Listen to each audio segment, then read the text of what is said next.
कभी कभी होता है ना, जब हम अपने पार्टनर के एक्स को देख लेते हैं या जिसके साथ उसका एक्स्ट्रा रिलेशनशिप रहा होता है या हमारे रहते हुए उसका रिलेशनशिप किसी और के साथ रहता है और वो हमें दिख जाए तो हमें बहुत गुस्सा आता है, बहुत ज्यादा गुस्सा आता है। तो इस वीडियो में आज हम यही बात करेंगे कि अगर ऐसा कुछ होता है तो हमें क्या करना चाहिए। लेकिन आपको ये video like, subscribe and share करना है बिकॉज ऐसा बहुत सारे लोगों के साथ हो रहा है और हमें उन्हें मदद करनी है। तो बेसिकली क्या हुआ एक सिचुएशन में कि मेरी जो क्लाइंट है उसके साथ सिमिलरली यही हुआ। उसने अपने हस्बैंड के साथ, जिस फीमेल के साथ वो बातचीत करते थे, जिसके साथ वो कुछ टाइम बातचीत कर रहे थे कॉन्टिन्यूसली, और उसकी वाइफ को पता था, वो उसको दिखी किसी सोशल गैदरिंग में, वो उसको दिखी और उसने मुझे थमथमाते हुए फोन किया। ये सब खत्म होने के बाद, जब इवेंट खत्म हो गया, सब कुछ हो गया, तो उसने मुझे कॉल किया। उसने मुझे कॉल किया कि खुशबू, मुझे बहुत ज्यादा गुस्सा आ रखा है, अब तो ये मुझे दिखने भी लगी है, मैं इससे दूर रहना चाहती हूँ और जब भी मैं इसे देखती हूँ तो मुझे ऐसा लगता है कि ये मेरे हस्बैंड के साथ अभी भी बात कर रही है, और जब मैं घर आके हस्बैंड को देखती हूँ या उसके कुछ चीजों को देखती हूँ तो मुझे और गुस्सा आता है कि ये दोनों अभी भी इन्वॉल्व हैं। मुझे इतना गुस्सा आता है कि मन करता है जाके मैं उसे खूब सुनाऊं, खूब बोलूं कि तुमने ऐसा कर दिया, तुम्हारी वजह से मेरे पीस चला गया और मेरा रिलेशनशिप जैसा हो गया। ये सब उसने मुझे बताया, सब कुछ उसने मुझे बताया और मैं उसका केस पहले से भी जानती थी। और क्या होता है, देखिए ऐसे सिचुएशंस में जब जो पास्ट में हो चुका है ना, उसकी कहते हैं ना, महक प्रेजेंट को आती रहती है, और स्पेशली ऐसे सच केसेस में जहां पे आपके पार्टनर का इन्वॉल्वमेंट किसी और के साथ रहा हो। तो इसमें समझने वाली बात ये, मैंने अपनी क्लाइंट को भी जो समझाया कि ये 1 साल पुरानी बात है और इससे तुम्हें अभी भी प्रॉब्लम हो रही है। और फिर हमने ये भी डिस्कस किया कि देखो, जो तुम्हारी गुस्सा है, तुम्हारा फ्रस्ट्रेशन है, तुम्हारी एंग्जाइटी जो तुम्हें आती है ना, ये सब इसी वजह से आती है क्योंकि तुम उस चीज से ओवरकम नहीं कर पा रही हो। और ये बहुत मुश्किल है ओवरकम करना, ये चुटकियों का खेल नहीं है। लोग कहते हैं ना, अरे मैं तो भूल गई। भूलता कोई नहीं है, दिमाग में रहता ही है ये बात आप ध्यान रखिएगा। आप कह देते हैं कि भूल गए हैं, लेकिन हम भूलते नहीं हैं, हमारे दिमाग में रहता है। हम उस टाइम के लिए पार्क कर देते हैं कि इस गाड़ी को चलाएंगे तो दिक्कत होगी, तो इसको पार्क कर देते हैं। बट पार्क की गाड़ी बहुत बहुत प्रॉब्लम देती है। और मेरी क्लाइंट के साथ भी यही होता है। वो कुछ दिन बहुत अच्छी रहती हैं और फिर थोड़े दिन बाद उनको ये सब बातें याद आती है और अब तो उसे वो दिख भी गई। और ये रिएक्शन आना बहुत नॉर्मल है, ये रिएक्शन जेन्युइन है। मैं ऐसे रिएक्शंस को मना नहीं करती कि तुम ऐसा मत करो, मैं कभी रोकूंगी नहीं अगर जो भी आपके इमोशंस या रिएक्शंस बाहर आके निकल रहे हैं, क्योंकि वो निकलने बहुत जरूरी है। तो इसको समझ में आया कि अच्छा, ये जो रिएक्शंस है ये तो ठीक है, मैंने मुंह बनाया, मैंने देखा, मैंने चढ़ाया, जो भी किया, उसको तो यहां तक मन हो रहा था कि जाके उसको ना बस ऐसे कर दे। लेकिन इस सब से कुछ होना नहीं है। मैं बताऊं, आप मान लीजिए या मत मानिए, एक्सपीरियंस करेंगे तब मुझे बताइएगा कमेंट बॉक्स में कि इन सब चीजों से कुछ होता नहीं है। क्योंकि ये मानिए, पहली बात तो कि आपका पार्टनर बच्चा नहीं है, उस लेडी की गलती है, लेकिन उसकी 100% गलती नहीं है। वो ऐसे नहीं आ गई जान के कि मुझे इसका घर खराब करना है, मुझे सिर्फ इसके पार्टनर से दूर करना है। आपके पार्टनर का भी उसमें कुछ रोल है। तो आप इस थॉट से इस बात को कम फील कर सकते हैं कि गलती उसकी अकेली नहीं थी, गलती दोनों तरफ से थी। और अगर आपके पार्टनर इनिशिएट नहीं करते तो वो ऐसा नहीं करती शायद। तो पहले आप अपने घर में आके उस पर बात कीजिए, घर वालों से बात कीजिए, घर में पहले देखिए कि कहाँ पे इंटरवेंशन करने की जरूरी है।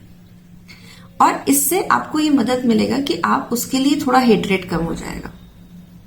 ये हेटरेट आना, आपको ऐसा लगता है उसकी वजह से घर बर्बाद हो गया, अरे वो ऐसे नहीं चल के आपके घर को स्पॉइल करने आ गई थी, वो किसी के इंडिकेशंस पे आई होगी या उसने कुछ इंडिकेशन दिया होगा तो दूसरा गया होगा।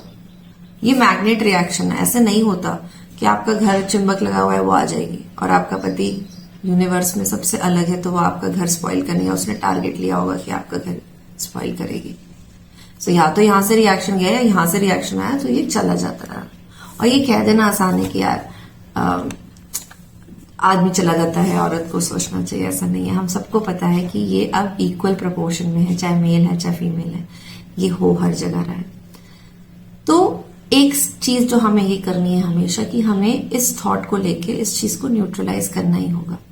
दूसरा ये है कि देखो, अगर आप इन प्रॉब्लम्स जो आपके एंगर है, एग्रेशन है, आपके पेन्स हैं और आपको गुस्सा आ रहा है, आपको ये जो चीजें इनसिक्योर हो रहे हो आप बिकॉज आपके साथ कुछ हुआ है, इनके लिए जितने पॉजिटिव अप्रोच के साथ आप एक्शंस लोगे, सोच नहीं सिर्फ एक्शन जिसको लोगे, तो हमारी कोचिंग, मेरे कोचिंग वर्क में मैं इसको कहती हूँ पॉजिटिव पीसफुल एक्शन। सो मैं अपने क्लाइंट्स के साथ एक पूरा मैकेनिज्म क्रिएट करती हूँ जहां मैं उनके साथ मिलके उनको पीसफुल पॉजिटिव एक्शंस के लिए तैयार करती हूँ।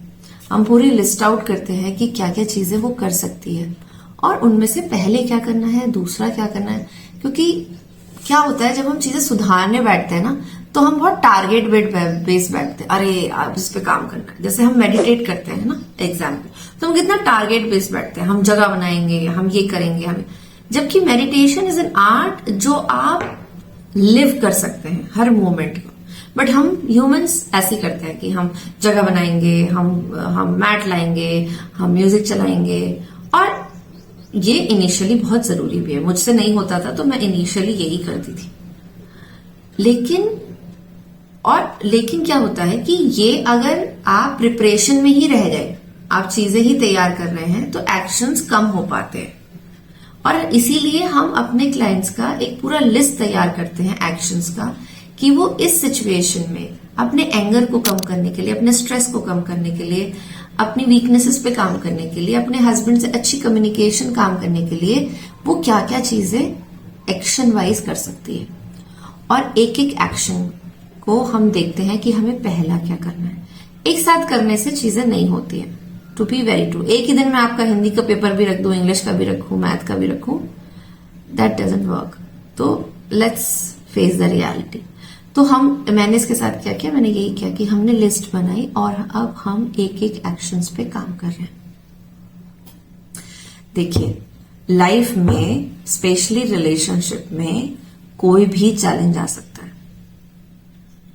हम रेडी नहीं होते हैं, बल्कि हम ब्लेम करने लगते हैं, मेरे साथ ही बुरा हो रहा है, मेरा पार्टनर ही खराब है, मेरा पार्टनर ही केयर नहीं करता।